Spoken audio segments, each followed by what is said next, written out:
Dominique Hervieux, bonjour. Bonjour. Vous êtes la directrice de la Maison de la Danse, une institution dont le succès se dément pas, puisque cette année, enfin la saison qui vient de se terminer, ce sont, j'ai pris des chiffres, près de 180 000 spectateurs qui ont assisté à une de vos présentations, à un de vos spectacles.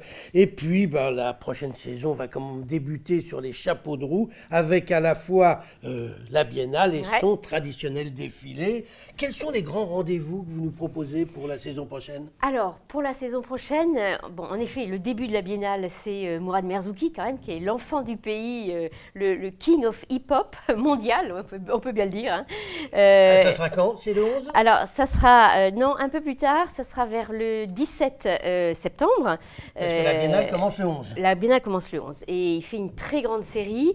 Et il fera une création, comme à son habitude, il l'hybride avec une autre pratique. Et là, ce sera de la danse verticale, c'est-à-dire ils vont grimper au mur. Et donc, je pense que ça va être une exploration, une recherche intéressante, toujours autour du hip-hop. Et puis, on a par exemple un artiste que j'adore, qui est grec, qui s'appelle Dimitris Papaioannou, à la Maison de la Danse, au mois de mars pendant Sansutsu. Et là, c'est un artiste qui est à la fois artiste visuel et chorégraphe. Il y a toute la profondeur de la culture grecque, c'est-à-dire la mythologie, le rapport vraiment aux fondamentaux de l'âme humaine. Et il le fait extrêmement bien. Dimitris Papaioannou, qui a eu un énorme succès à Avignon il y a un an. Donc ça, vraiment, c'est un artiste à découvrir. Et ce qui est très étonnant, c'est qu'à la fois, il fait des œuvres très exigeantes et en même temps, il a fait l'ouverture des Jeux Olympiques à Athènes. Donc c'est quelqu'un qui joue avec le péplum et l'intime. On a aussi, par exemple, Peer Gynt, c'est Johan Inger. Donc là, c'est le ballet néoclassique. Et donc, c'est un des rares chorégraphes aujourd'hui qui utilise le langage classique, mais surtout qui raconte des histoires. Et il le fait très bien. C'est la grande tradition des ballets suédois, Inger. Et donc, il va raconter le conte philosophique, un peu métaphysique de Peer Gynt, de l'aventure de Peer Gynt, en dansant. C'est vraiment ébouriffant.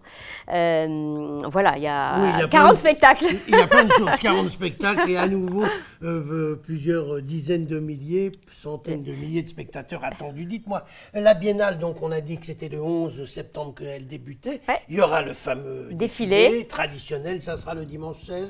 Exactement. Alors là, il y a 2 ans, vous ne l'aviez pas fait en centre-ville, vous l'aviez fait pour des raisons de sécurité à Gerland. Ouais. Est-ce que cette fois-ci, vous renouez avec le centre-ville? Ah bah oui. Ah, bien sûr. Faut nous le dire. Ah oui. C'est ça l'événement. Et je pense que c'est très important. Et d'ailleurs, il y a des amateurs qui disaient, on a fait déjà 4 défilés, on ne va pas faire le 5e, celui de 2018. Le fait que ça soit dans la rue, ils veulent le faire. Parce que c'est l'ADN du défilé, hein, bien sûr. Et que c'est un vrai enjeu aujourd'hui, un enjeu politique, c'est-à-dire les espaces publics, c'est encore des enjeux de culture, des lieux de fête, des lieux de fantaisie, des lieux de mixité sociale.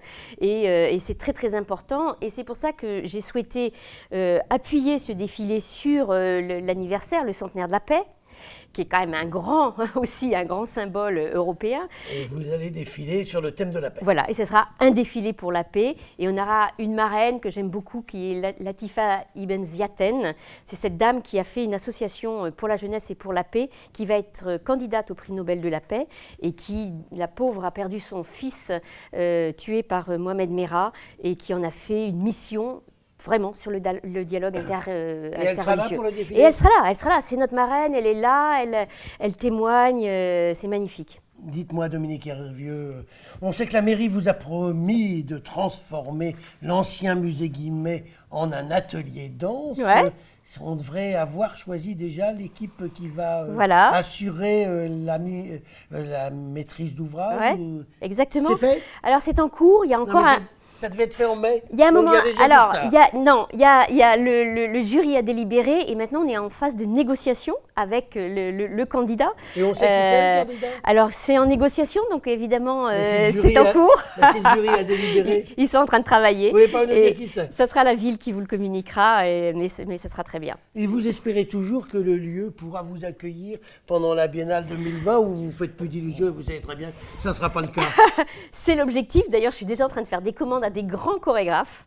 Donc, il va y Ne vous avoir pressez pas trop, parce que là, Peut-être. on vient de découvrir déjà qu'il y avait un peu de retard. une semaine. Une semaine par-ci, une semaine par-là. Donc, en tout cas, moi, la feuille de route, elle est claire, y compris aussi pour l'architecte. Et moi, je suis en train de travailler à une commande très importante, très, très importante. Pour l'ouverture. Pour l'ouverture. Et ça sera pour la Biennale de 2020. De 2020, si c'est livré. Sinon, ça sera un peu plus tard. Dominique Hervieux, je vous remercie. Merci à vous.